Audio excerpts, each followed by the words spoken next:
Je viens de tester ChatGPT Atlas, le nouveau navigateur d'OpenAI, et honnêtement, je suis sous le choc. Ils ont complètement réinventé la manière de naviguer sur Internet. Dans cette vidéo, nous allons explorer ensemble ce que ça change pour les utilisateurs, mais aussi les risques et opportunités pour ta marque. Déjà, pour télécharger ce nouveau navigateur, il suffit d'aller sur chatgpt.com-atlas et vous cliquez sur le gros bouton qui dit télécharger. Ensuite, une fois que vous faites l'installation, le petit icône va apparaître en dessous et il suffit de le lancer pour arriver sur cette interface qui, à simple vue, on dirait un ChatGPT classique. Mais du coup, en gros, je vais faire une requête comme par exemple agence WordPress par exemple. Là, il peut directement m'envoyer sur des sites. Donc, par exemple, ici, je vais sur un site client, ou bien, de nouveau, je vais mettre agence WordPress et effectuer la requête. Et là-dessus, je vais arriver sur cette interface à la ChatGPT qui va déjà me fournir une réponse IA, mais à côté, je vais avoir ces petits autres onglets qui, du coup, le premier concerne une recherche. Donc là, on va être vraiment sur une interface un peu à la Google, forcément avec un autre algorithme de classement qui du coup est beaucoup plus variable, beaucoup plus personnalisable, tel que ChatGPT. Donc déjà là on a un nouveau enjeu pour nous les SEO qui va être de maintenant le vrai référencement sur ChatGPT à la classique de Google avec 10 liens bleus, sans pub, sans encart bizarre, sans feature chelou. Donc une nouvelle opportunité à voir aussi à quel point ça va être utilisé. On a bien sûr aussi l'encart d'image et l'encart de vidéo. Donc jusqu'à présent, rien de très choquant. Mais maintenant, allons voir vraiment ce qui fait la différence. Donc je vais aller sur le site de l'agence 11, mon agence SEO, et du coup, par exemple, lui demander à ChatGPT est-ce que cette agence offre des services de SEO pour ChatGPT? Et si oui, à quel prix, par exemple?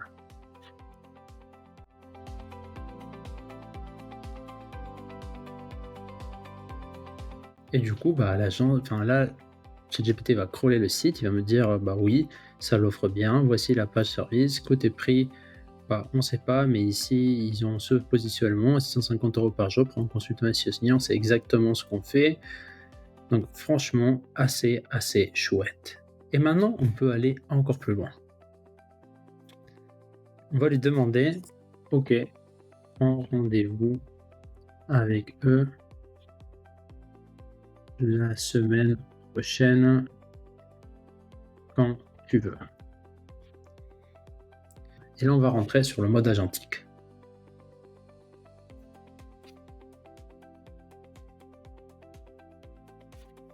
On va lui dire qu'il continue et en appuyant sur continuer, là, il va prendre le contrôle et là, bim, ça démarre. Par contre, je vous préviens, il faut s'armer de patience, ça prend quand même un petit moment.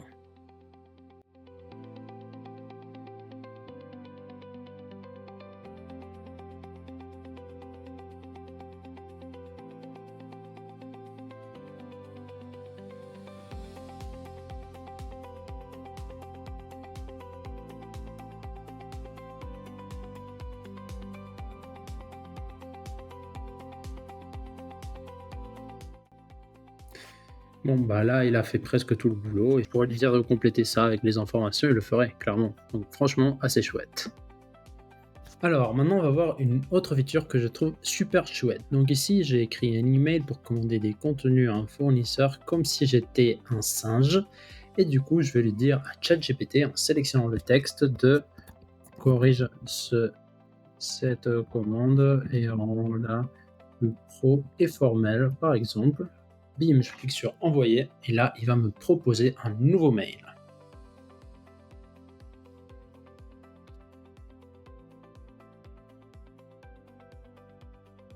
Parfait, bah ça me convient parfaitement. Je vais cliquer sur actualiser et puis voilà, on est tout bon.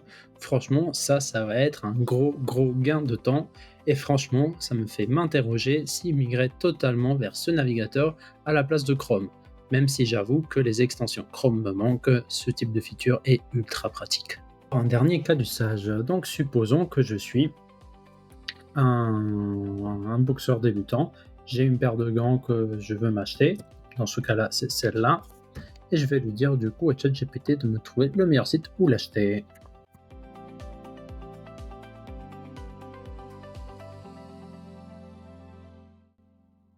Nickel, bon bah je vais venir ici, hop, je vais consulter l'option, et maintenant qu'on est dessus, je vais lui dire,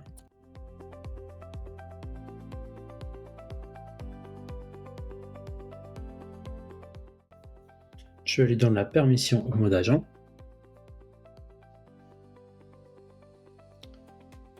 Je spécifie que je suis en Espagne et c'est pour ça qu'il me sort des sites en espagnol, hein.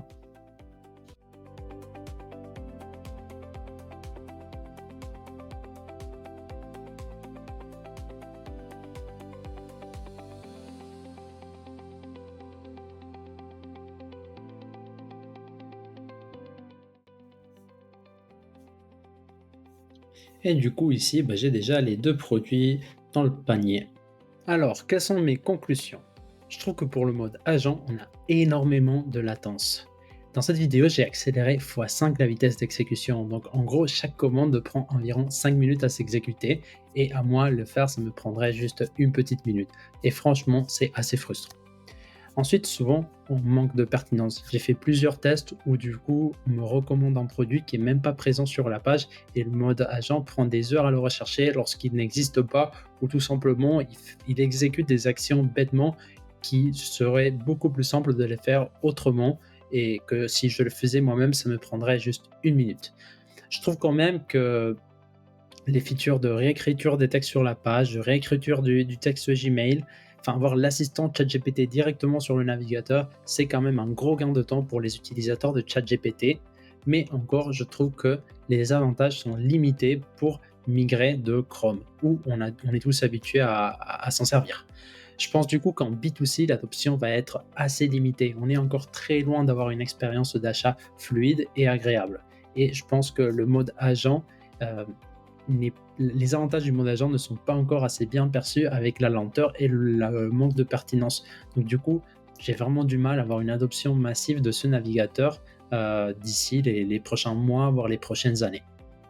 Je pense qu'en B2B, l'adoption peut être majeure, mais il y a encore beaucoup de limites via Chrome. Personnellement, par exemple, je ressens énormément le manque des extensions Chrome, et ça, c'est pas un marché sur lequel OpenAI pourrait rentrer très rapidement. Donc par l'instant, je pense que le produit n'est pas assez mûr pour une adoption massive, mais vu la vitesse à laquelle l'IA avance, je ne serais pas du tout étonné que ça soit le cas d'ici quelques années. En tout cas, ça nous permet d'avoir un premier aperçu de à quoi va ressembler l'expérience d'achat d'ici quelques années. Une grosse assistance par les agents IA.